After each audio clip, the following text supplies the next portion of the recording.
ರಾಜ್ಯದಲ್ಲಿ ನಮ್ಮ ರಾಜ್ಯಾಧ್ಯಕ್ಷರಾದ ವಿಜೇಂದ್ರ ಅವರು ಈಗಾಗಲೇ ಒಂದು ಕರೆ ಕೊಟ್ಟಿದ್ದಾರೆ.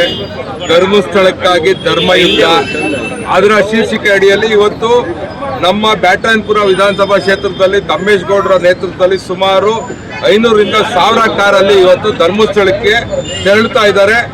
ನಮ್ಮ ಒಂದು ಧರ್ಮದ ಬಗ್ಗೆ ಮತ್ತೆ ನಮ್ಮ ಆರಾಧ್ಯ ದೇವರಾದ ಮಂಜುನಾಥ ಸ್ವಾಮಿ ಬಗ್ಗೆ ಅಪಪ್ರಚಾರ ನಾವು ಸಹಿಸೋದಿಲ್ಲ ಅಂತ ಹೇಳೋದಕ್ಕೆ ಇವತ್ತು ಒಂದು ಯಾತ್ರೆಯನ್ನು ಹಮ್ಮಿಕೊಂಡಿದ್ದಾರೆ. ನಾನು ನಮ್ಮ ರಾಜ್ಯ ಸರ್ಕಾರಕ್ಕೆ ಕೇಳೋದು ಇಷ್ಟೇ, ಯಾವುದೋ ಅನ್ಯ ಧರ್ಮದ ಬಗ್ಗೆ ಭಾವನೆಗೆ ಒಂದು ಧಕ್ಕೆ ಉಂಟು ಮಾಡಿದ ತಕ್ಷಣ ಯಾವುದೋ ಒಂದು ಫೇಸ್ಬುಕ್ ಅಲ್ಲಿ ಪೋಸ್ಟ್ ಹಾಕಿದ್ರೆ ಪೊಲೀಸ್ ಸ್ಟೇಷನ್ಗೆ ಬೆಂಕಿ ಇಡ್ತಾರೆ, ಒಂದು MLA ಮನೆಗೆ ಬೆಂಕಿ ಇಡ್ತಾರೆ.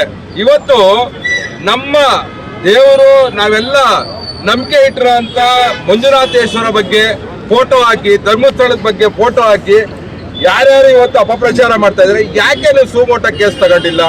ಯಾಕೆ ಅವ್ರ ಮೇಲೆ ನೀವು ಕ್ರಮ ಜರುಗಿಸಿಲ್ಲ? ಆದ್ರಿಂದ ಇವತ್ತು ಇಡೀ ರಾಜ್ಯದಲ್ಲಿ ಎಲ್ಲಾ ಕಡೆಯಿಂದ ಒಂದು ಧರ್ಮಯುದ್ಧನೂ ಕಾರ್ಯಕ್ರಮ ಹಮ್ಮಿಕೊಂಡಿದ್ವಿ, ಒಂದು ಧರ್ಮಯಾತ್ರೆನೂ ನಡೀತಾ ಇದೆ. ನಾಳೆ ಬೊಮ್ಮನಹಳ್ಳಿಯಲ್ಲಿ ಹೋಗ್ತಾ ಇದ್ದಾರೆ, ಆಚೆ ನಾಳಿದ್ದು ಜಯನಗರದಿಂದ ಹೋಗ್ತಾರೆ. ಎಲ್ಲ ಕ್ಷೇತ್ರದಿಂದನೂ ಈ ರೀತಿ ನಾವು ಧರ್ಮಸ್ಥಳಕ್ಕೆ ತೆರಳಿ ನಾವು ನಿಮ್ಮ ಜೊತೆ ಇದ್ದೀವಿ, ನಮ್ಮ ಧರ್ಮದ ಬಗ್ಗೆ ಮಾತಾಡಿದವ್ರಿಗೆ ತಕ್ಕ ಉತ್ತರ ಕೊಡ್ಬೇಕಂತ ಈ ಒಂದು ಯಾತ್ರೆಯನ್ನು ಹಮ್ಮಿಕೊಂಡಿದ್ವಿ.